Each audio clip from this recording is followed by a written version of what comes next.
It occurred to me after the last video that there might be some people out there who are unfamiliar with the phrase Waltzing Matilda. And if you're one of those people, I figured we could do a quick crash course on what Waltzing Matilda actually is.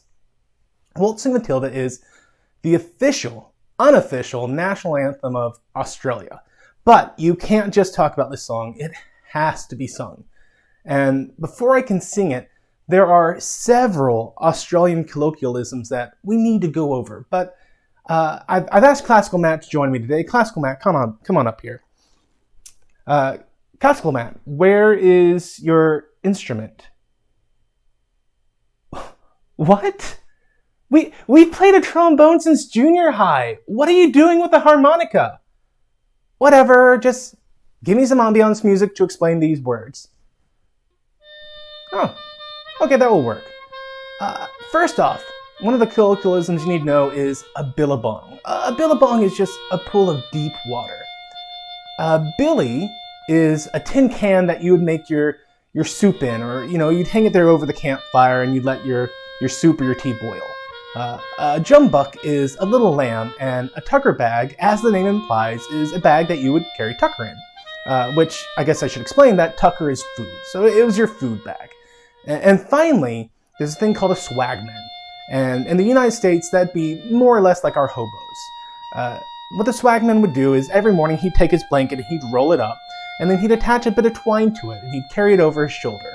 And the story goes that as he walked through the vast, lonely bushland of Australia, he got to talking to his pack there on his shoulder, and he'd called it Matilda. And as his pack bounced back and forth on his back, and it was a bit like a waltz, and so going on a long, meandering walk became known as Waltzing Matilda. Well, Slim Dusty, but go ahead and get me back to the beginning of the song, and we'll take this away. Once a jolly No singing! Oh, wait, Classical Matt, come back. I'm sure we can work something out with YouTube. Well, can you at least work on errors too? I'm not gonna let you play it if you don't know how to do it. And no harmonicas this time! Ah! Well, crap. Sorry about Classical Matt. He can be a diva. Don't let him know I told you this, but he wasn't even playing the harmonica. You can get a link to the guy who was playing it down in the description, or in this handy little card that I'll put up somewhere around here. Regardless, let's talk about movie pacing. Have you ever noticed that there are some movies that have you glancing at your watch for the end of the movie to come, even though they're on the shorter side, and others that have you leaving the theater feeling shocked that 3 hours have passed? Not guilty. Not guilty. While some of that feeling can be attributed to your own personal taste for genres, typically the difference between a movie that drags on and a movie that feels like it's short comes down to its pacing. A good movie will have tight pacing, whereas a poorly written movie will go Waltzing Matilda with the plot. Bad pacing was a major issue director/writer Rian Johnson faced with The Last Jedi. Like most people who watched The Last Jedi, I'd be quick to point out the Canto Bight scene as part of the movie that ate the most screen time without producing any results. After all, Rose and Finn are in the ship heading to Canto Bight around the 54-minute mark of the movie, and then leave Canto Bight around the 70-minute mark. That's 16 minutes of just disastrously wasted screen time, right? I mean, in a movie that runs 152 minutes from the first to the final, 16 minutes is 10.5% of your entire runtime. Of course, as I was thinking about all this, I remembered I'm a math and science kind of guy, not an English major. So instead of going off my estimations and feelings, I could do more rigorous testing of my theory to figure out if I was being overly harsh or if the pacing of the Canto Bight sequence was as bad as I thought. To test it, I decided I would watch the movie and time how long each plot and each main character received. But that would mean I'd have to purchase a ton of stopwatches, or use all my old phones and tablets. Not enough. Hey, where are you going with my phone? Sorry, I need this for science, I'll be right back! And then I realized I'm a programmer. I can just make my own stopwatch. So using one of my PLCs and a graphical interface program called Ignition, I had created the ability to have as many stopwatches as I could want. Alright, so we'll let that go and accumulate time. Poor past Matt. He has no idea what he just got himself into. While he's suffering in his self-made purgatory, let's talk about the classic 3-act play structure. The 3-act structure is a useful tool that writers often use to help give their story shape. Some writers prefer a 5-act structure, some the 3.5-act structure. It honestly doesn't matter. If you're an aspiring writer or an enthusiast, just keep in mind that this is a tool that you can use to give your work more structure. Now, typically in the 3-act structure, you devote 25% of your movie or your story or whatever you're doing to the first act, 50% of it to the second act, and 25% to the final act. To illustrate how the 3-act structure works, let's look at the original Star Wars. Act 1 begins by setting up the ordinary world our story takes place in. In works of fiction, there's a concept known as the suspension of disbelief. It's where you tell me something that I know is outright false, and I accept it as true anyway, just for the sake of the story. Act 1 is when the audience's suspension of disbelief is at its highest. We know that the writer will take this time to tell us how the universe operates. In Star Wars, we're shown that it's a universe embroiled in a civil war. There are spaceships and blasters and lightsabers. There's also a space station so powerful it can destroy an entire planet. And a mysterious force that gives Jedi their powers, that surrounds and penetrates us and binds the galaxy together. Act 1 will end with a call to action, where the main character transitions from their mundane life and enters an amazing world. In Star Wars, this is the death of Uncle Owen and Aunt Beru, causing Luke to accept Obi-Wan's invitation to come with them to deliver the secret Death Star plans to the Rebellion, to be trained in the ways of the Force and become a Jedi. For Act 2, many people find it's helpful to split it into 2 halves. The first half of Act 2 is called Fun and Games, where we get to see the characters meeting their allies, their enemies, and having fun in the universe they exist in. In Star Wars, this would be when Luke meets Han Solo, Princess Leia, and Chewbacca, along with getting his first glimpse of the Empire as an enemy. We get to watch Luke take his first steps on the path to becoming a Jedi. We also get to see the true threat of the Death Star. No longer is it just the claim that it has the power to destroy a planet. We see that it absolutely can destroy a planet, and that the Empire has no moral holdups about using it. The first half of Act 2 will end with a minor climax, or an unexpected twist. It's the point at which the fun and games end and the stakes are raised. In Star Wars, this is when Luke and company arrive at Alderaan to find it's missing, only to be caught by the Death Star. The second half of Act 2 is a series of raising stakes. New challenges and problems will be presented for the main characters to overcome. This is Luke taking control of his own agency. Instead of just following after others, he finds his courage and comes up with a plan to rescue Princess Leia. Act 2 will end with the darkest moment for the protagonists, where they are brought to the brink of despair and have the lessons that they've been learning up to this point tested. In Star Wars, this is the moment where Darth Vader kills Obi-Wan Kenobi, and the crew has to make a daring escape on the Millennium Falcon. Act 3 brings the resolution to the conflict that the main characters have been facing as the movie hits its climax. This is followed by a return to the ordinary world. The fancy word for this falling action after the climax is the denouement. In Star Wars, the climax was the destruction of the Death Star, and the denouement was the award ceremony that followed. You can see that each of the events listed here follows a path of increasing tension or increasing stakes. Life was dull and boring for Luke, but the death of his aunt and uncle launched him onto the path of delivering the Death Star plans to the Rebellion with a decorated war hero. But that simple mission is interrupted when they are captured by the Death Star. Luke is supposed to sit and wait for Obi-Wan to disable the tractor beam, but he finds out that Princess Leia is on board and enacts a daring rescue. Just when it looks like they're all going to make a clean getaway, Obi-Wan is killed and Luke is left to grieve the loss of his surrogate father figure. But that grief is cut short when it's found out that the Death Star has tracked them back to their hidden base. They have just 30 minutes to destroy the Death Star or be destroyed. Then, just before the Death Star fires, Luke makes a 1 in a million shot, and the rebels celebrate. Using A New Hope as a reference for Last Jedi, how does it hold up? Well, The Last Jedi starts off strong, I'll give it that. The Resistance has been found by the New Order, and this leads to Poe launching an attack against the Dreadnought, which leads to the Resistance losing almost their entire bombing fleet. Then, with the tension at its maximum, everything just stops. We're introduced to 7 bombers, and 80 seconds later, only 1 is left. But then, for the next 2 minutes, nothing happens. We're given lots of slow motion shots, lots of walking around a ship, lots of waiting for the Dreadnought to fire. Yet miraculously, the last bomber remains untouched, even though its pilot is dead. We're brought to a position of maximum tension, and then nothing happens. Finally, the scene ends, and we go to a state of 0 tension, as Poe wakes up in the infirmary with a joke. Finn wanders around until he meets Poe, and tensions raise right back up, as he's still worried about Rin and asks where she is, only for the tension to drop back to zero, with Rey giving Luke his lightsaber. And another joke. Once you see this, you begin to notice that every scene follows the exact same pattern. Every scene in The Last Jedi begins with either all the momentum stopping or with a joke.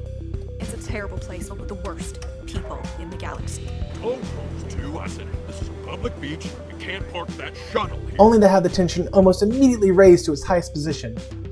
But the scene needs to keep going since it just started, so something nonsensical will happen to excuse away the scene not ending, until the stakes are raised back up. Then, with nowhere left to go, the scene abruptly ends, and we return to a point of low tension. Compare that to A New Hope. In A New Hope, the stakes are raised bit by bit, and we're given moments to see how the main characters react to these new stakes. Luke is just a farm boy living a boring life until he's swept up in an intergalactic civil war. Stakes start off low, dodging the stormtroopers looking for his droids, and a random thug in a bar, but it ends with a life and death battle to destroy the most powerful weapon in the universe! You can take just about any movie you love and find this exact same kind of smooth increasing of the tension. Even UHF by Weird Al Yankovic follows this gradual climb of tension. And it's a comedy! Now, yes, a lot of modern movies open with an action set piece to grab your attention in the first 20 minutes of the film. But even with that opening action set piece, the tension isn't brought to its highest position just to slam on the brakes and bring everything back down to zero. It's used to set up the world the movie is taking place in, and is often there just to demonstrate that our main character can handle themselves, prior to thrusting them into a situation that they cannot handle. Meaning that the set piece, while exciting, is actually just a point of low tension for our main character. For many writers, the section where they lose control of their story the most is in the first half of Act 2. That's the fun and games section. When you have an amazing universe and fun powers for your characters to use, it's easy to let your characters go waltzing Matilda all over the script. We get to see them having fun in their settings, and then they run over here to this new setting and have some more hijinks, and meanwhile there's another group of people and oh boy, are they getting into some wacky shenanigans. Watching The Last Jedi made me feel a lot like I was seeing a movie written and directed by Michael Scott. No scene is allowed to breathe. No scene is allowed to pick up the momentum where the last scene left off. No scene can even keep its own momentum going as we're slammed around by pretty music and stunning visual spectacles, followed by the scene stalling out, then right back up to the maximum tension. Think about this. What is the most exciting thing that can happen on TV or in movies or in real life? Somebody has a gun. That's why I always start with a gun, because you can't top it. Johnson definitely suffered from his characters getting lost in their own fun and games. And this is one of the points that, while definitely being squarely Johnson's fault as the writer and director for the movie, to not resolve this meandering pace the movie suffers from, it's also a point that I think came as a result of him not being given proper amount of time to write the script for the movie. Had Disney or Lucasfilm not been going at their breakneck speed and instead been taking the time to read through and revise the script several times, then I think the Waltzing Matilda problem would have been caught and rectified. In fact, you can see a couple of times in the movie where they did catch themselves, where they noticed that the plot had completely run away from them and there's no logical way to connect the story together, and we get some clunky dialogue to hastily patch the plot back together in these instances. What is the point of all this? We can't blow up 3 tiny cruisers. And they're faster and lighter, sir. They can't lose us, but they can keep at a range where our cannons are ineffective against their shields. Keep up the barrage. Let's at least remind them that we're still here. They won't last long burning fuel like this. It's just a matter of time. Did you get all that? Because they quite literally had to explain everything that we're about to see for the main plotline of the movie.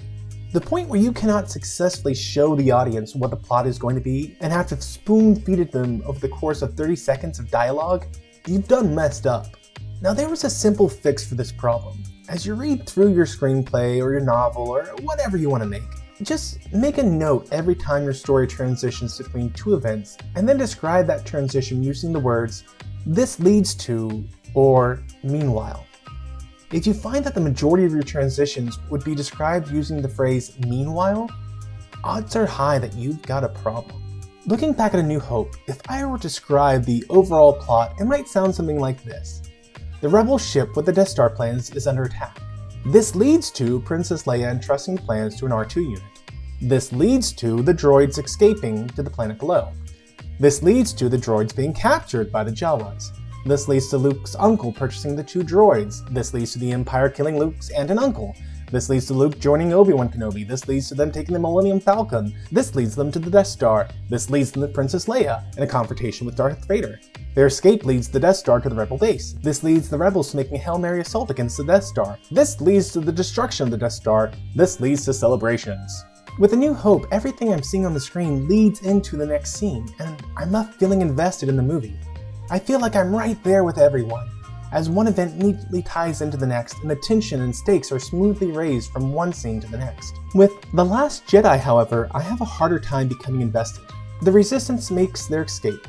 Meanwhile, Rey meets Luke. Meanwhile, Ren is rebuked by Snoke. Meanwhile, the Resistance is being tracked. Meanwhile, R2-D2 convinces Luke to train Rey. Meanwhile, Holdo takes charge of the fleet. Meanwhile, Finn abandons ship.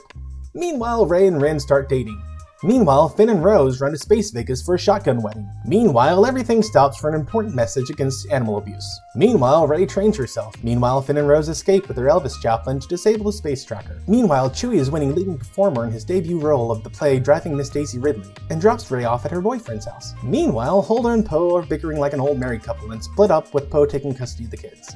Meanwhile, Finn and Rose and DJ get their disguise on. Meanwhile, Luke and Vader share an elevator together where they try to turn each other. Meanwhile, Holdo convinces a judge that Poe is a deadbeat dad and CPS shows up at Poe's door to take custody of the kids. Meanwhile, Ren's dad is a total space jerk and is insisting to talk to Rey's space dad before he lets Ren date. Meanwhile, Poe wakes up on the space transport and discovers that Holdo is the real Space Mary Poppins. Meanwhile, I'm wondering if this movie is over yet. Meanwhile, Finn and Rose find themselves in the middle of the French Revolution. Meanwhile, something unimportant happens to Snoke, I don't know. Kinda zoned out there. Meanwhile, Rey and Ren invite some friends over and have a dance party. Meanwhile, Holdo remembers her Star Trek history and attempts the Picard maneuver. Meanwhile, Rey breaks up with Ren. Meanwhile, let's skip to the planet Hoth. Oh look, Rey came back and then bounced. Meanwhile, Rose is getting ready to have a meeting with HR for not asking before kissing. Meanwhile, Luke shows up. Oh yeah, I forgot he was in this movie. Meanwhile, Ren is trying to convince Rey's space dad to let him talk to her so he can fix things with her and get back together.